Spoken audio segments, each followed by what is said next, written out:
राजू निशार,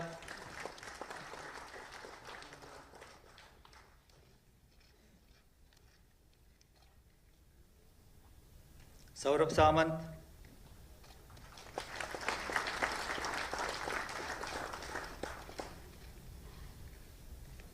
भरत पासवान,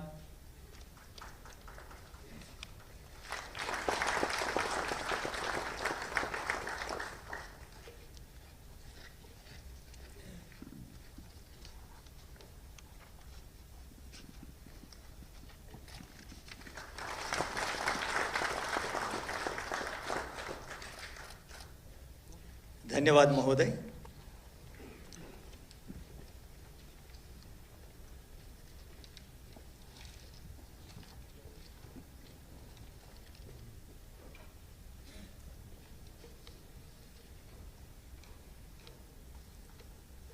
अब मैं माननीय मुख्यमंत्री जी से अनुरोध करता हूं कि इन नवनियुक्त प्रांतीय पुलिस सेवा के अधिकारियों को मार्गदर्शन प्रदान करने एवं अपने आशीर्वचन से अभिसिंचित करने की कृपा करें।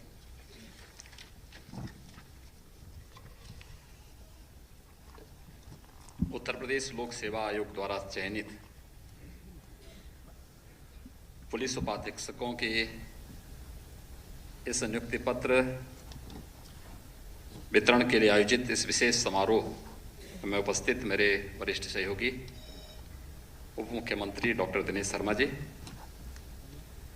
प्रदेश के मुख्य सचिव श्री आर के तिवारी जी, अपर मुख्य सचिव गृह श्री अवनीश कुमार अवस्थी जी, पुलिस महानिदेशक श्री तेज कुमार अवस्थी जी, अपर मुख्य सचिव सूचना श्री नवनीत सहगल जी, पुलिस महानिदेशक प्रशिक्षण समेत सभी हमारे वरिष्ठ पुलिस अधिकारीगण और सभी नवचयनित पुलिस उपाधीक्षकगण, मैं सबसे पहले आप सबको उत्तर प्रदेश लोक सेवा आयोग के चयन की इस प्रक्रिया में सफलतापूर्वक चयन होने और नियुक्ति पत्र के साथ अपने प्रशिक्षण की तैयारी के लिए प्रस्थान करने के इस संध्या पर हृदय से बधाई देता हूं। आप सबको अपनी शुभकामनाएं देता हूं। मुझे प्रसन्नता है, मैंने आपकी पूरी सूची देखी है और उस सूची को देख करके ये कहा जा सकता है कि पूरी प्रक्रिया पूरी पारदर्शिता के साथ, ईमानदारी के साथ संपन्न हुई है और प्रदेश को आप जैसे योग्य और दक्ष पुलिस अधिकारी, पुलिस उपाधीक्षक के रूप में प्रदेश के अंदर अपराध नियंत्रण और कानून व्यवस्था की सुदृढ़ स्थिति के लिए प्राप्त होंगे। ये बहुत महत्वपूर्ण है कि चयन की प्रक्रिया पूरी ईमानदारी और पारदर्शी तरीके के साथ संपन्न हो, क्योंकि योग्यता का जब भी अनादर होता है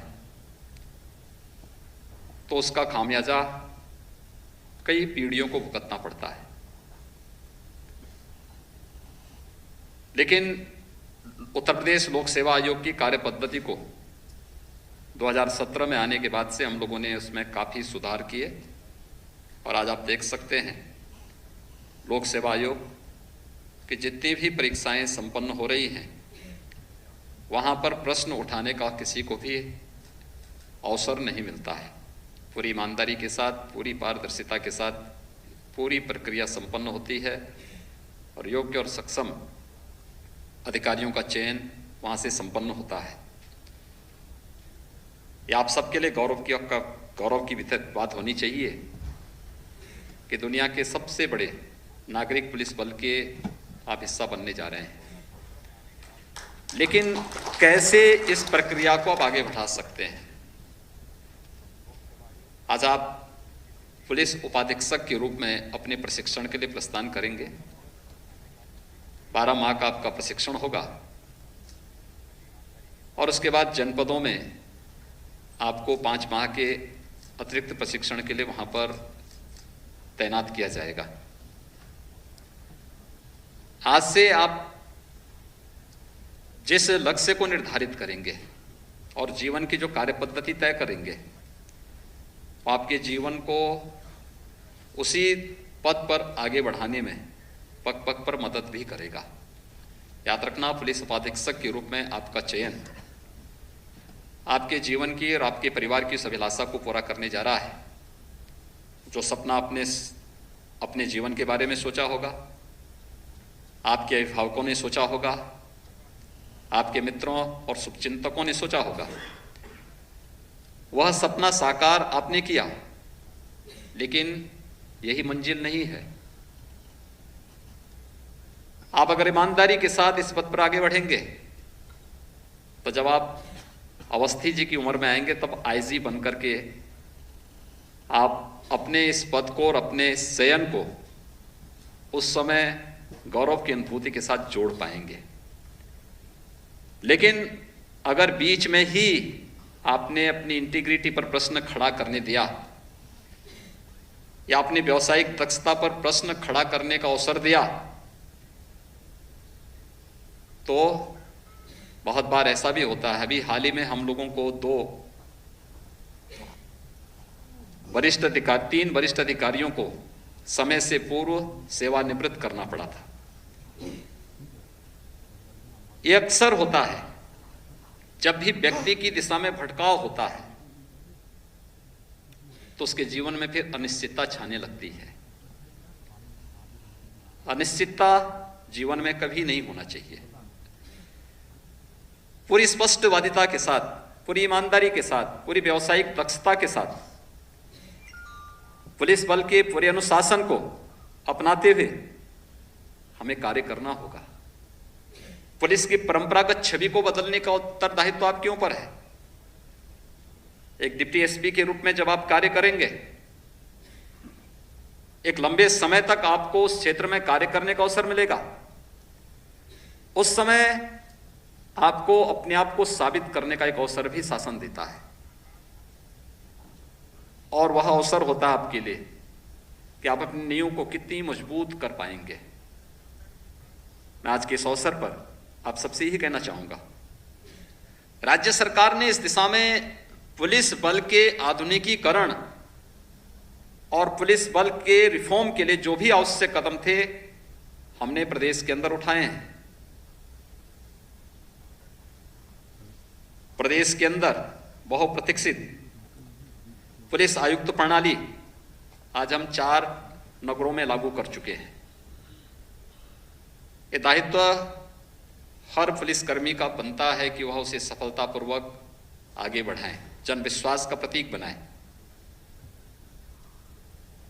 न्याय केवल कहने के लिए न्याय नहीं होना चाहिए, वह समयबद्ध भी हो और शिकायतकर्ता की संतुष्टि का आधार वाला भी बनना चाहिए। इसमें एक बड़ी भूमिका आपकी हो सकती है। हमें इस दिशा में प्रयास करने चाहिए।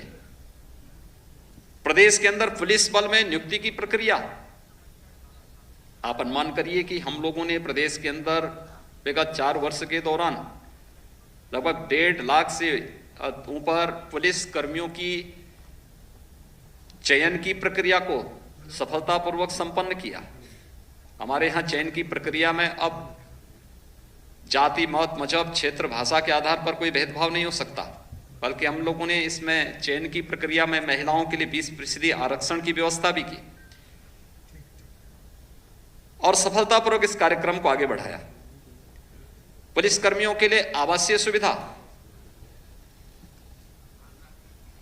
हर एक पुलिस लाइन में, थानों में पुलिस बैरक बनाने की कार्रवाई को आगे बढ़ाना, महिलाओं के मन में सुरक्षा का भाव जागृत हो, महिला हेल्प डेस्क की स्थापना, कुछ नए कार्यक्रम और नए कदम भी उठाए गए। और ऐसा नहीं कि पुलिस ने अपनी कार्य पद्धति को ठीक न किया। पुलिस के बारे में लोगों के मन में धारणाएं बदली हैं।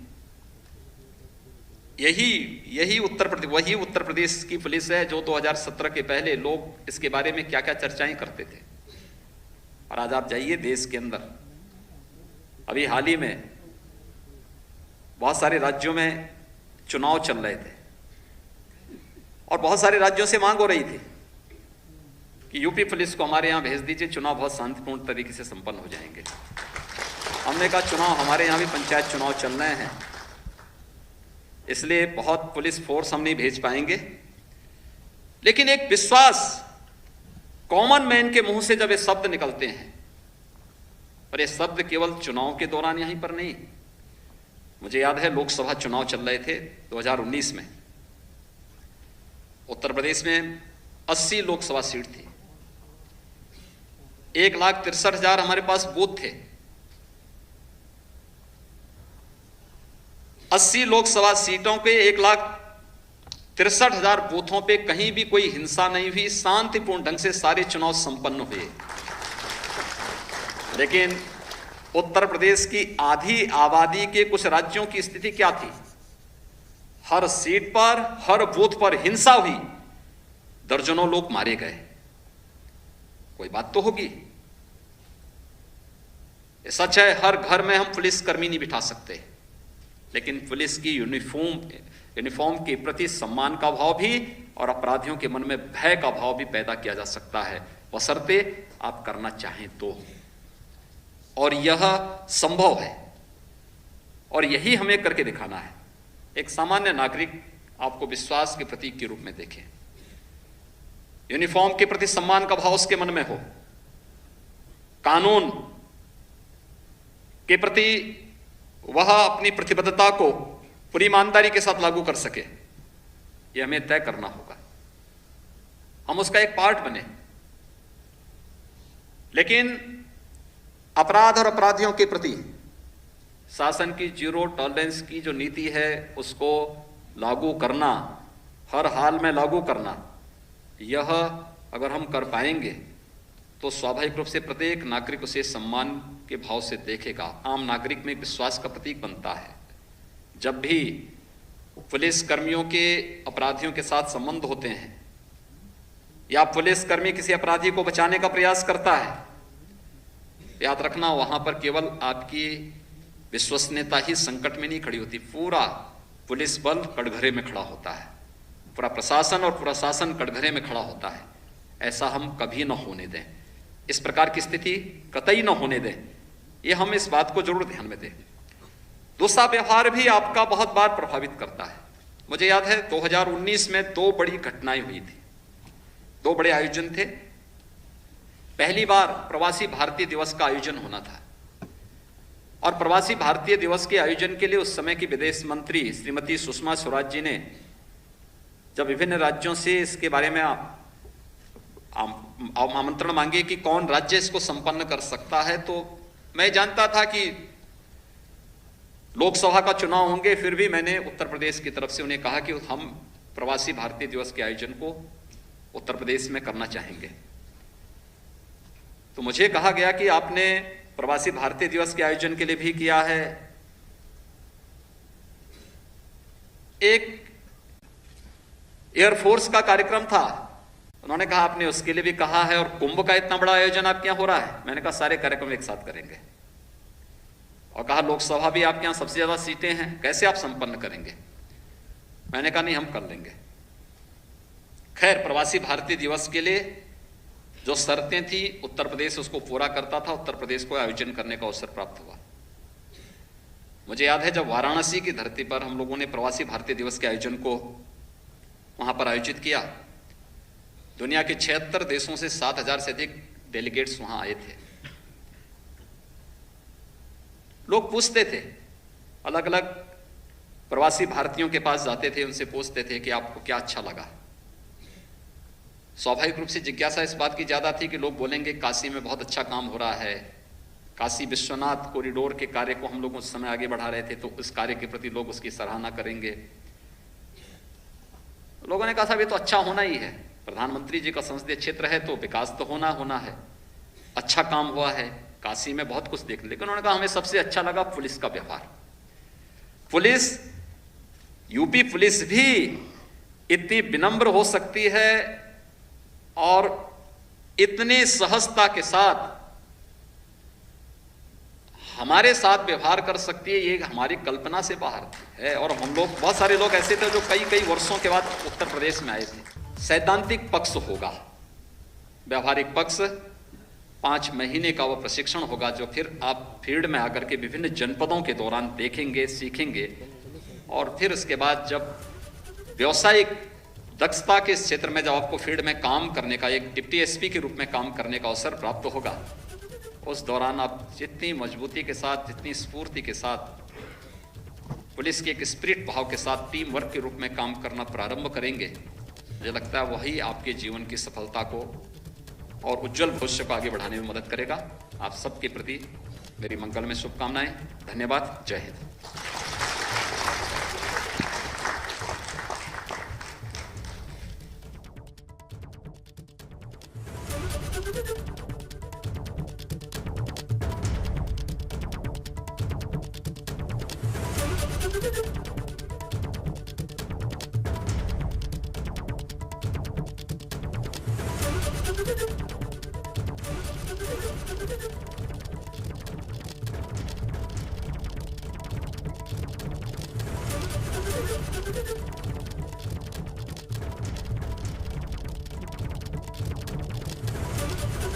Thank you.